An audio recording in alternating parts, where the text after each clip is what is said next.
One of the most cerebral and enigmatic rappers active since the mid-2000s, Lupe Fiasco is also among the most prominent artists in his field.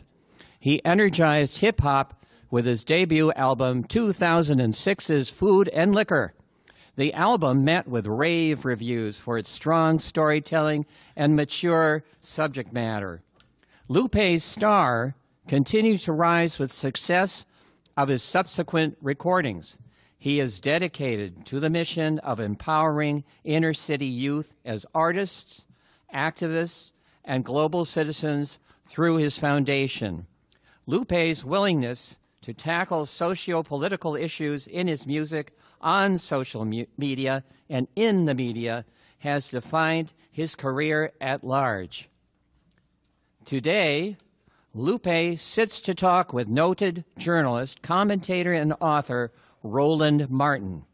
Ladies and gentlemen, please welcome to the stage Roland Martin and Lupe Fiasco.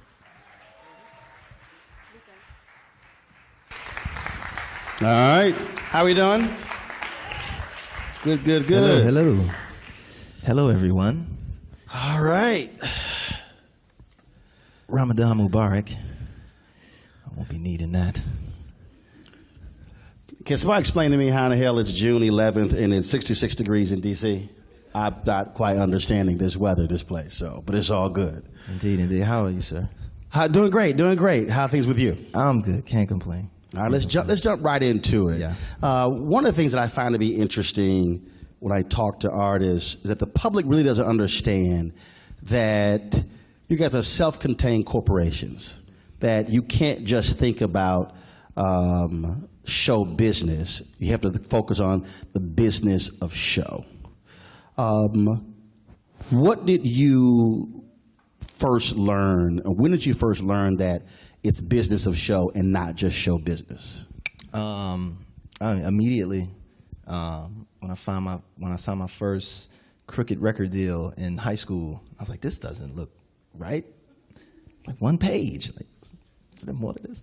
But to take that even further, to expand on your analogy, each song is its own corporation, right? So every song has its own lawyer and producer and set of IP and all of these potential things that you got to query and go through. So each album is like 14 companies, right? In addition to your company, and in addition to the record company, in addition to the manufacturers, and then the distributors, and then the Spotifys and the streamers, and then your relationship with each consumer, each fan is its own company that you have to kind of maintain, right? Which you do somewhat so well or somewhat not so well with social media today, but back in the day when I came up, 2006, I mean, it was a one-to-one, UK, you okay? Right shirt, you okay? Black shirt, everybody cool? You like this song? No? Okay. Red shirt, don't like this one? Black shirt. So it's an interesting kind of, you learn it over time being in a business, how to navigate what's real, what's not, and what's your best place to be. So as of now, late, kind of being past the business a little bit, having a lot of things automated. For me, it's more about just being the artist at this point. One of the most fascinating books I've read in the last 5 years was Luther Campbell's book called The Book of Luke, My Fight for Truth, Justice, and Liberty City. And what was amazing about that is there's this one scene where in the book where he talks about after there's a concert and he's sitting there, he's counting $25,000, $30,000. And these other artists going, man, what are you doing? He said, I'm counting T-shirt sales and stuff sold in the back of the room. And all of them, they had sold their rights to some other company for like $2,500. And he was walking them through. He said, no. The ticket was one thing. The merchandise is another thing. The CD is another thing. And he was showing them, getting to understand that. And he talks in the book about, he said how, where Diddy and Jay-Z and others, he said they were sort of 2.0 in terms of where he was. He would bring guys down. They would see how he was focusing on the business side of it. And it's amazing that a lot of people have these great ideas. They don't understand that, no, when you're an entrepreneur and you better focus on every dollar. Again, it's multiple businesses. Even when I take artists with me on tour, they see that. They'll see that. They'll see merch. It's like, oh, man, you making your own merch? Like, yeah, you need to press up your own T-shirts. And, you might make $20 a night, but that's $20 more than you didn't make, right? And understanding cost per shirt, bulk, exactly, who you do it with. The whole range of things. And some people are just pure artists, and it's not their piece. And it's important to make sure that they're able to find proper management or the proper team. If it's not a manager, it's a team of people who kind of have those expertise or that will to work in those different capacities. You have some people who, they don't even worry about the merch. For them, I'm about this stage performance, and that's what that is, and that's fine, right? You're mastering your craft. Some people can diversify and able to navigate all of the other kind of potential business opportunities within. And beyond that, even institutional opportunities and things that aren't necessarily business, which like, public speaking or, going and talking to academia or something like that. So there's all these different opportunities for artists, and some people just don't have that will to do it. Some people don't have the capacity to do it. And some people do it all the way, so. I was in a meeting and an executive who said, whoa, you're not just a guy who's talking on television and radio. And I go, no, I can take that hat off and put the business hat on. Because growing up, my grandmother had a catering business, which I work with. My mom had a cake business tied to that. My dad was the cook. And so for me, from 7 to 8 years old, I sort of was operating in that business environment. For you, what was your life like as a child? What were you seeing, studying, and hearing that put you in a position to understand the business side of what you do now? My family is serial entrepreneurs. My father, our family business was martial arts schools in Chicago. And then because he was in the military, he's Green Beret. I think he was Green Beret, some secret special force or something. Something that could kill you pretty fast and you wouldn't know. Real quick. He also had Army surplus stores, so he had access to all this Army surplus and all these different distributors. And so he had Army surplus stores and martial arts karate schools, stuff like that. So that was our family business. But he was also an engineer, so he worked at Northwestern Memorial Hospital. He was an operating plant engineer. So he just had multiple jobs. He also played the drums and did music and did these other things. So he was just this polymath. And you watch him, in addition to my mother, who was a chef and a model and some other things. And it was like, oh, we got to get it how we live. Like, this is, you got a regular job, then you got 10 jobs. You also got these other jobs. So I kind of grew up in that. I got an award recently in Chicago of like from 1871, and it was like Entrepreneur of the Year. And it didn't even dawn on me that that's kind of what I was. I was like, why y'all giving me this award? It was like, bruh, you got that company, you got this company, you kind of do this. But yeah, so my family base has always been entrepreneurs, always been building things from scratch, to see them fail, to see them succeed, to reiterate, and continue on. And those lessons, coupled with just in school and having the right teachers kind of give you that knowledge of, yeah, there's college, but there's also, and really pushing you to also do the also, right? And I got my first company when I was 19, First and 15 Productions.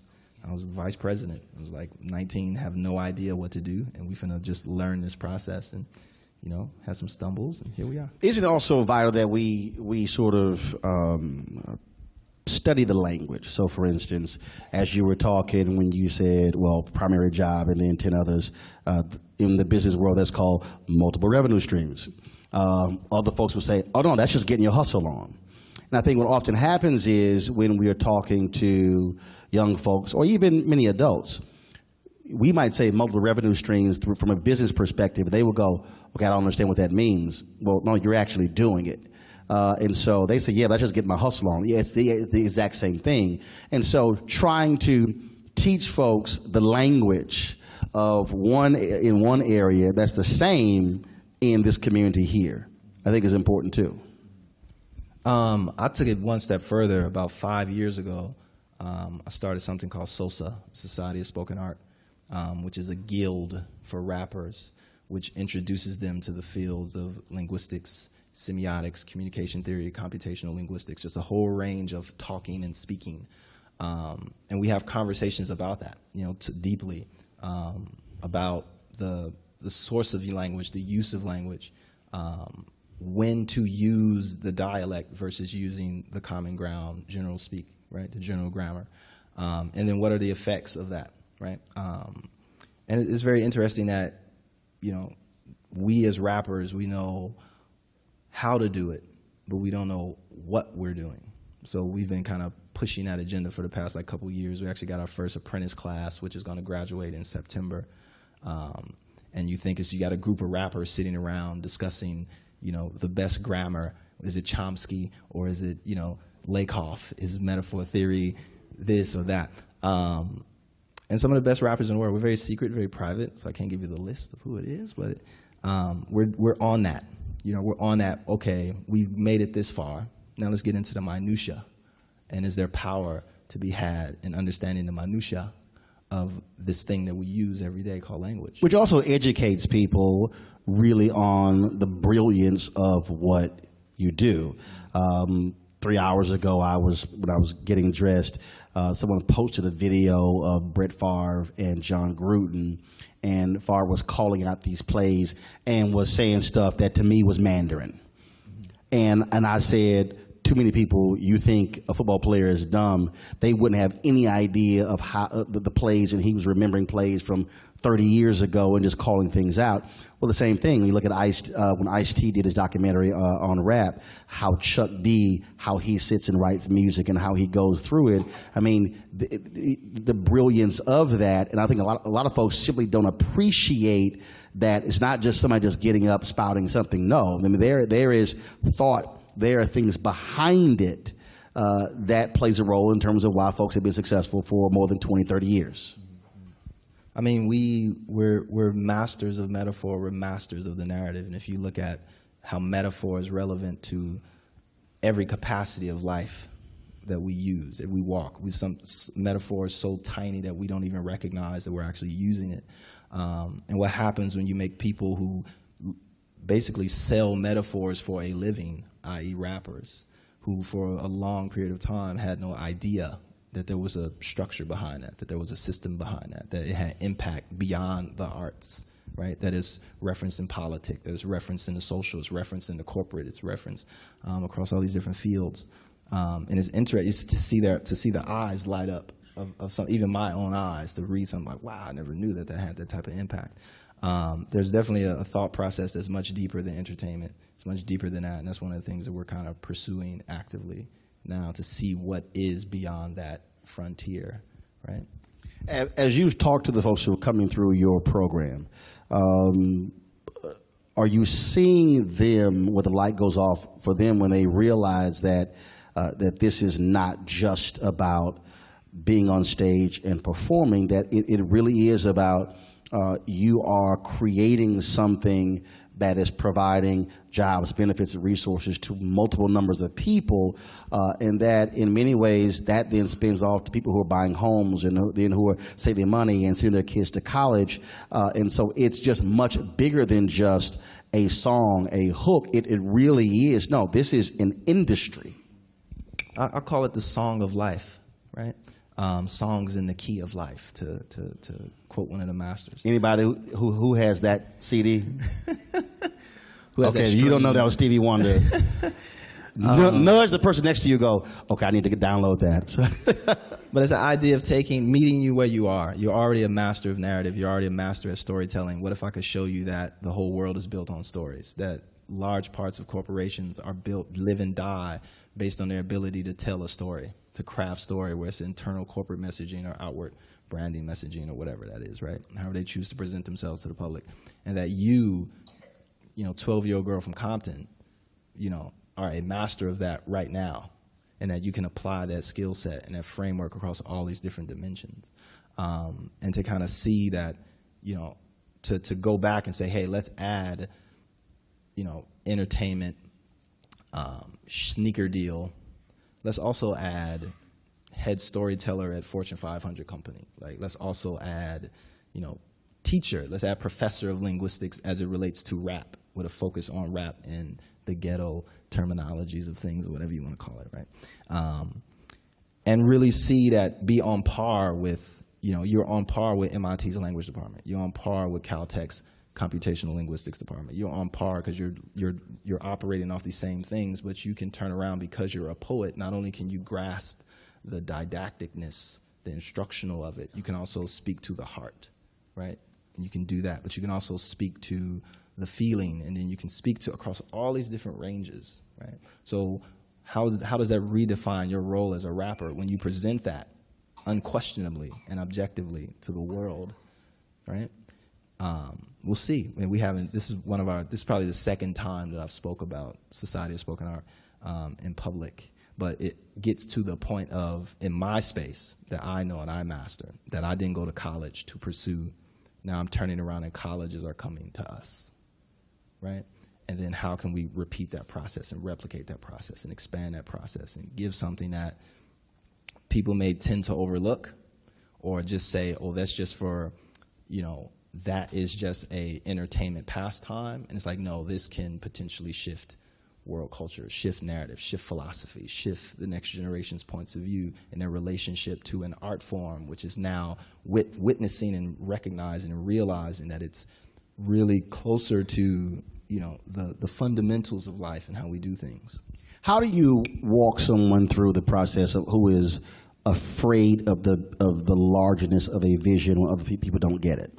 I was at the FedEx St. Jude Classic last week, and you look at now FedEx, they've got more than 700 planes flying 10 million packages a day around the world.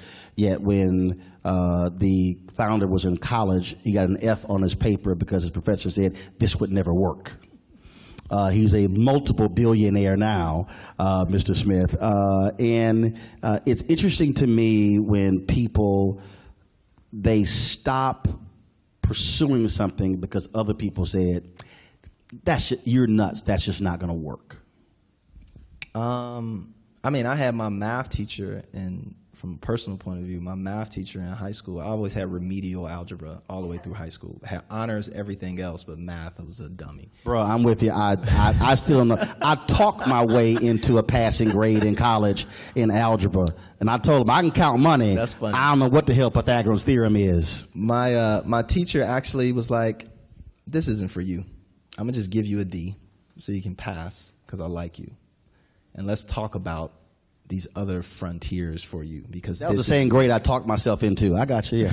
And if I push you through this, that takes a certain level of recognition and courage from your thought leader, from your mentor, to tell you like, hey, this isn't your space, and who am I to push you through this? Because I'm thinking I'm pushing you through the drapes of graduation, where you're actually pushing me through a cheese grater, right? And it's making me worse on the other side. I'll be just like a cheese grater, broken up, distracted, unable to reform myself into what my real innate capacity and abilities actually are. And I think it becomes, we abide by an educational system that's so top down that teachers don't, it takes a very strong teacher to learn lessons from their students, to make sure that they're pushing them and mentoring them in the directions that are most applicable to their traits and what they want out of life. Yeah? And then as a student, it's up to you to say, you know, this is what I want versus this is what I can do. Right? And that's a very, you live or die by that. You win or succeed. You win or fail by that, right? Because you chase the things that you want versus things that are already in front of you that you know how to do. You sacrifice, and then you come out the other side. You subject yourself to the lottery of life at that point, as opposed to hanging on to what you know is certain. So I mean, I love the wild stuff. I tell people all day, you know, chase the wildness of life. But at the same time, too, there's form to life. There's a system to life, and it can be studied, if not mastered. If not mastered, PhD'd and doctorated as well. And don't limit yourself. But at the same time, too, you know, have fun, right? And that being a billionaire isn't the only metric for success, right? Because there's a bunch of really, I'm not even getting to it because it's Ramadan, but there's a, it's happiness isn't always over there. Well, that's interesting because in December, when TV One announced that my daily morning news show was being canceled, when I sat with the CEO, I didn't flinch, I didn't move, I wasn't mad, I wasn't upset. And after people were like, dude, why are you not upset? Because literally while he was still talking, I was already on what I'm doing next. I was literally sitting there saying, I'll call this person, this person, this person, this person, this person, because I'd already been working on that the previous 3 years. And it's been very interesting for 6 months because people have been going, hey man, but are you going to go to CNN? Are you going to go back? How about MSNBC? And I'm like, no. And they're trying to figure out, like, why am I not freaking out? Why? And I said, no, I'm going to likely launch my own daily live stream show. And then it's kind of like, yeah, but who's going to do it? And I'm going, me. And it's been an interesting conversation with people because they are still caught up in somebody else controlling it, as opposed to, no, I've learned the technical side, the editorial side. I have these relationships. No, we're going to do it this way. And then we're going to launch it in September. I'm going to announce in more detail next month, July 2nd. But trying to get people to understand that I'm not my validation is not by being on somebody else's network. That if I am happy doing, what I'm creating, I'm good.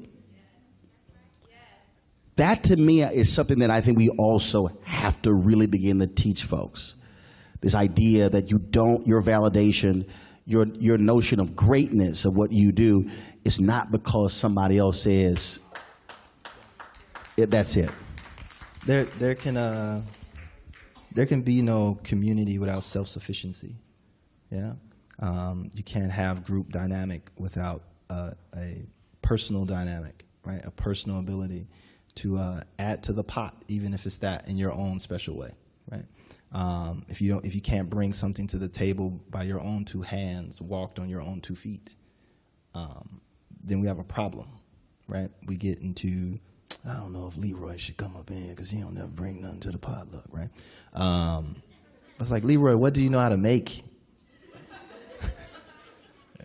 And there's some nudging to that. It takes getting fired sometimes. Or if Leroy can't make nothing, he can clean the hell out his kitchen. Exactly right. So like, Leroy, what you can clean them damn dishes. Say, bro, come on, because I don't feel like cleaning. But I think we have to start giving people that list of roles, right? And not just have it be the top 5 or the top 10 list, the best. You know, you want to, if you're not doing this, then you should be ashamed of yourself. If somebody isn't working for you, you should be ashamed of yourself, right? That's the power. You're supposed to just sit up and things are just supposed to happen at your feet. There's a certain reality to that and how we live and how we navigate through this society. But I think there is something to we have to provide people with Leroy. We have to show Leroy what he knows how to do, right?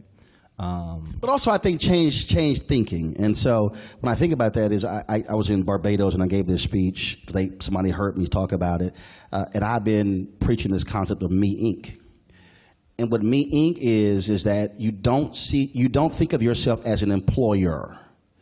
You think of yourself as your own company, and who you're working with, you're simply a vendor and the other client.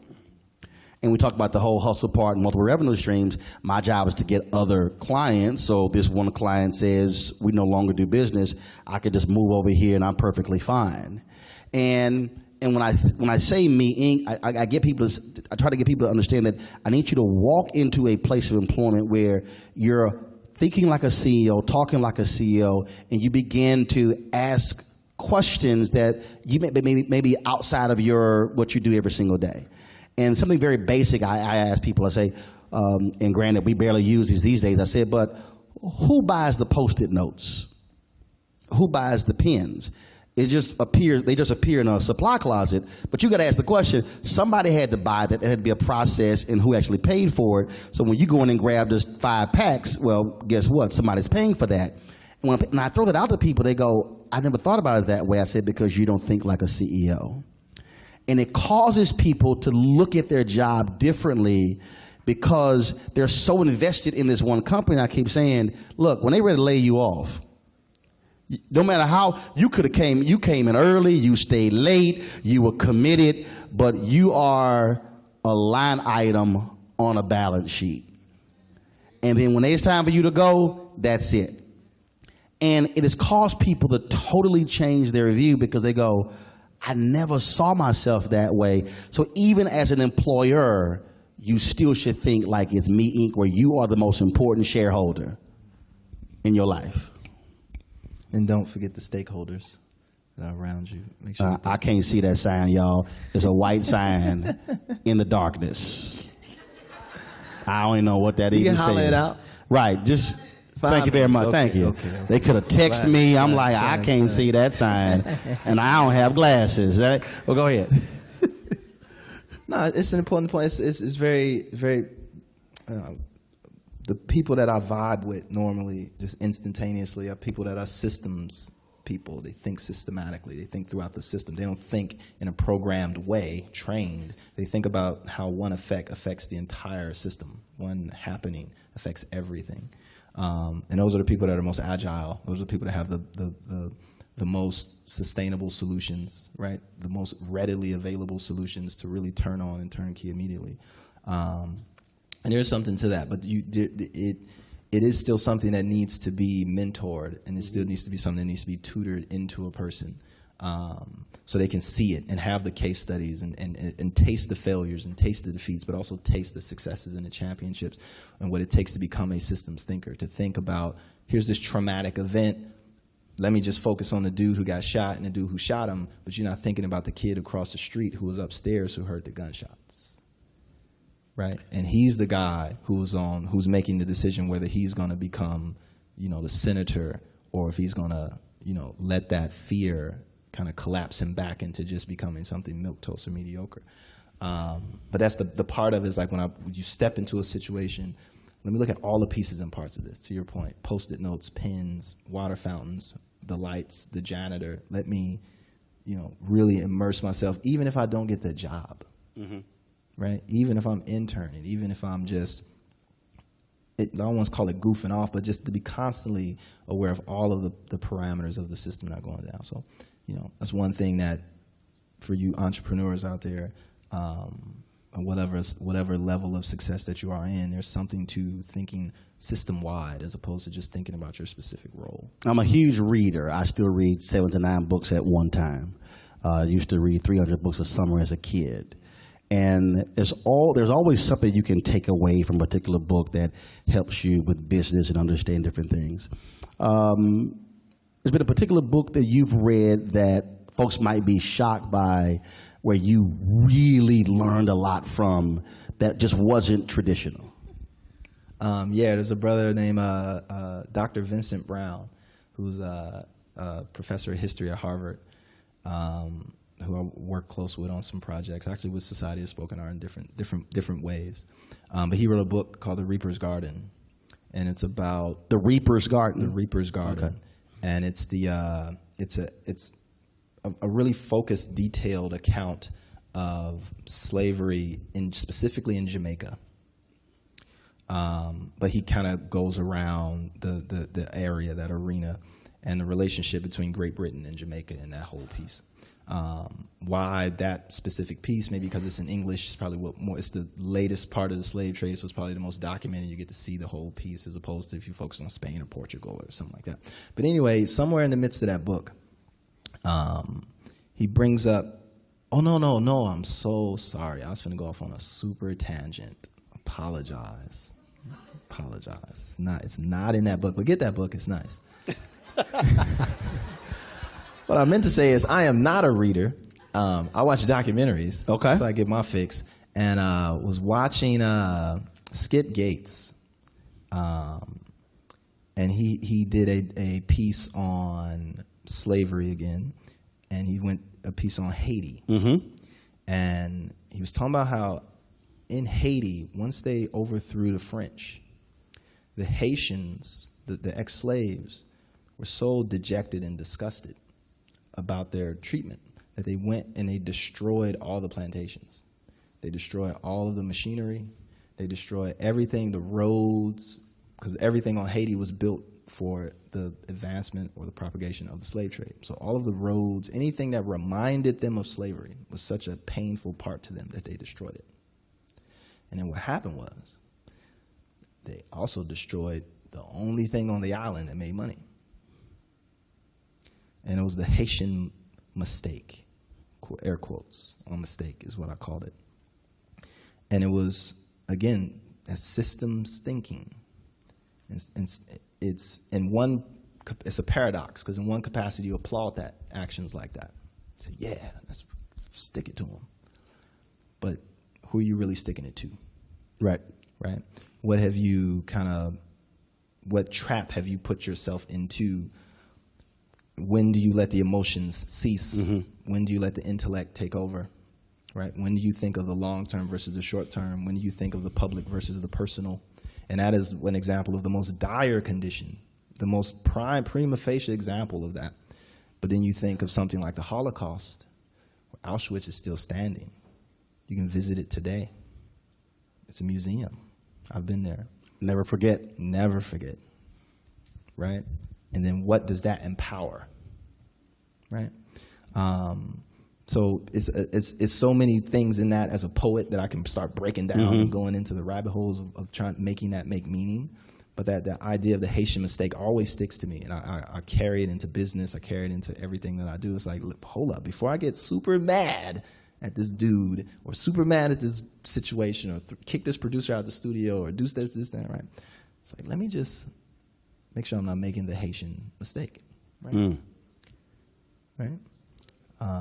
So yeah, that's that piece. So yeah, but I can't do 300 books. I'll go crazy.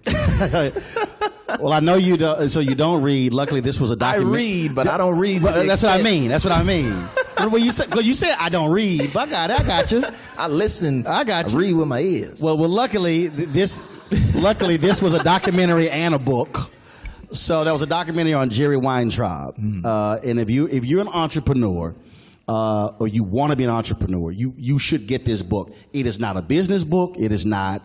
But it is called "When I Stop Talking, You'll Know I'm Dead." Useful Stories from a Persuasive Man, Jerry Weintraub. So Ocean's 8 came out this weekend. Well, he was the producer of Ocean's 11, 12, all of those different movies.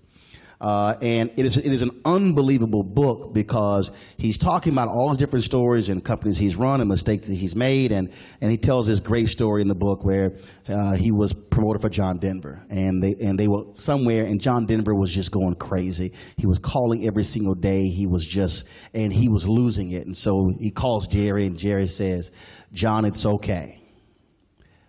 The tour will be fine. I fired Jimmy."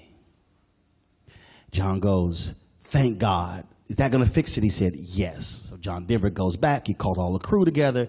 He says, "I talked to Jerry. Everything's fine. Jimmy is fired. Tour's going to be great." Jimmy never existed. Jerry said he was going crazy. He said he created Jimmy. And he said, "No, Jimmy's now fired."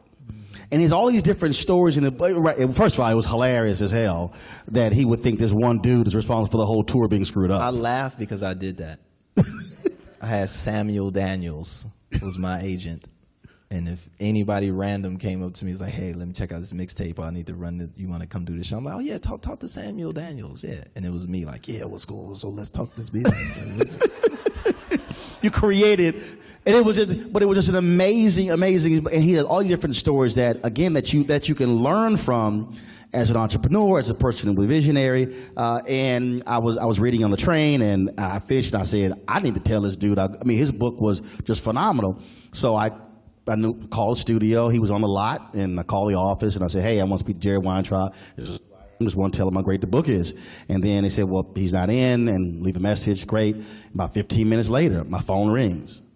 "Roland Martin, Jerry Weintraub." I'm like, wow.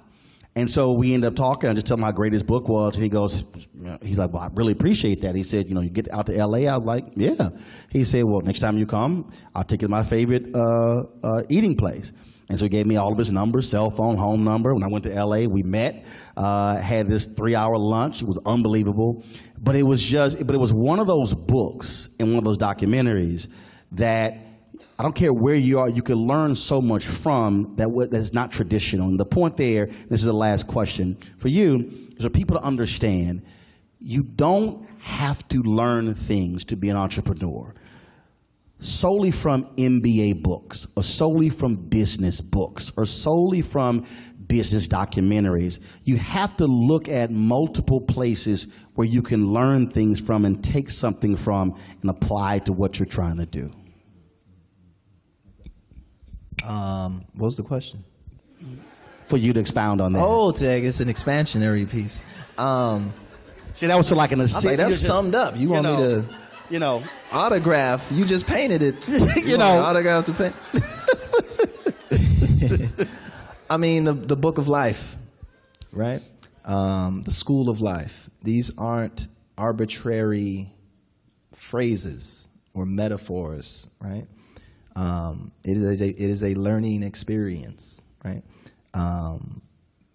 The most asymmetrical sometime approach, the most non-traditional approach is the right approach. Other times it may not be so, but it's you having that ability to, understand when to press the button and when not to. But I think for entrepreneurs, and I always say this, because you have to be careful, deadly careful, because Isaac Newton wrote Mathematica Principia. Did he make money off that book? Anybody know what Mathematica Principia is? It's foundational text about math and concaves and prisms and blah, blah, blah. Did he make money off that book? Of course he made money off that book. He sold the book. What did he do with the money? He invested it. What did he invest some of that money in? Slave ships. This booming entrepreneurial startup business called slavery,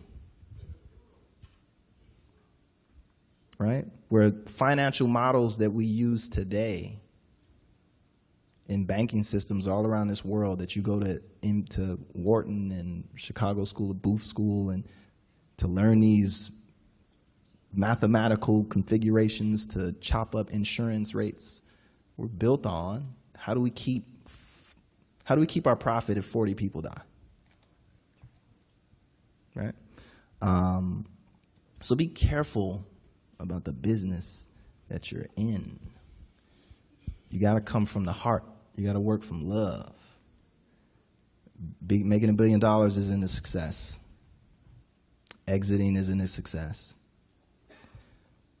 Creating the next great app to wash somebody's dishes. Success is, have you positively impacted somebody's life for the better?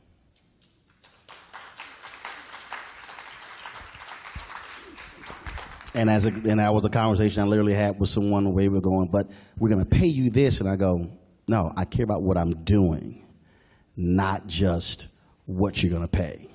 Folks, one of the things that also, as I talked about what I'm doing next, we've actually been live streaming this conversation. And this is one of the things that we're going to be doing when we announce this, because there are so many things like this that happen all across the country that only the folks in the room are aware of, that people can really gain a lot of knowledge from. And so having a vehicle to be able to spread those things is important. So look for us to have a much larger announcement on July 2nd. Put your hands together, please, for Lupe Fiasco. Thank you. Thanks so much. Thank you, brother. Appreciate it. There's only one daily digital show out here that keeps it black and keep it real as Roland Martin Unfiltered. Because guess what? We come back live January 3rd. The blackest show on all of digital, cable, and broadcast. See that name right there? Roland Martin Unfiltered. Hello. Y'all want some of this? YouTube.com/Roland S. Martin. And don't forget to turn on your notifications. There's only one show out here, folks, in the digital world that's focused on you. Because here's the piece. I ain't afraid of Fox News. Come back live January 3rd. All right, folks, back to our Roland Martin Unfiltered video in just one moment. Now, a word from one of our Roland Martin Unfiltered partners.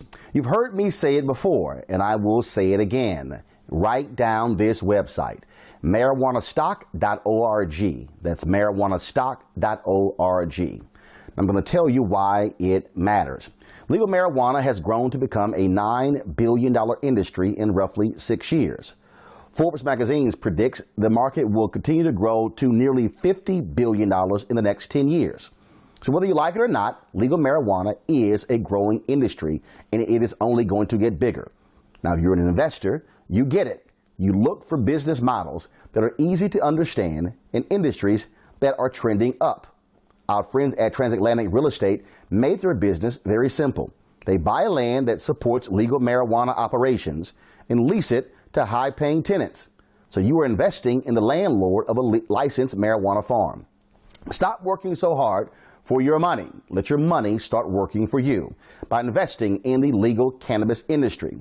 You can invest as little as $300 up to $10,000. But you can't wait. This crowdfunding opportunity is only available for a few more days.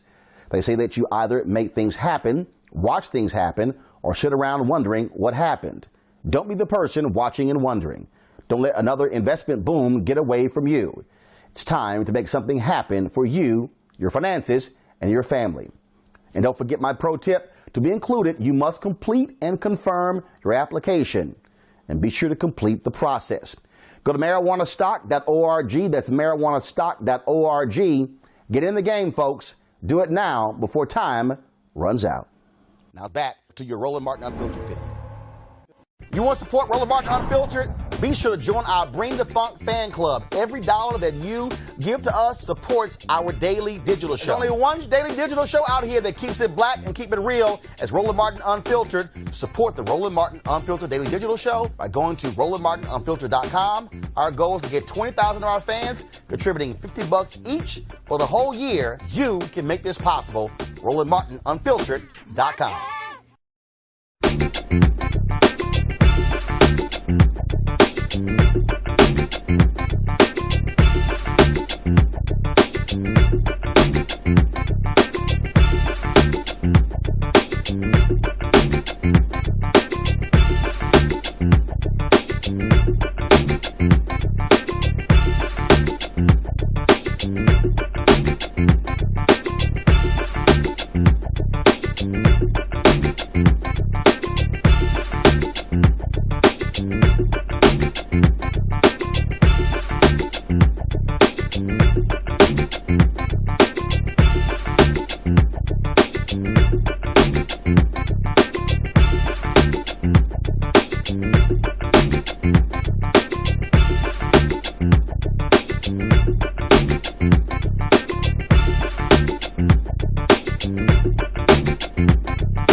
You want to check out Roland Martin Unfiltered?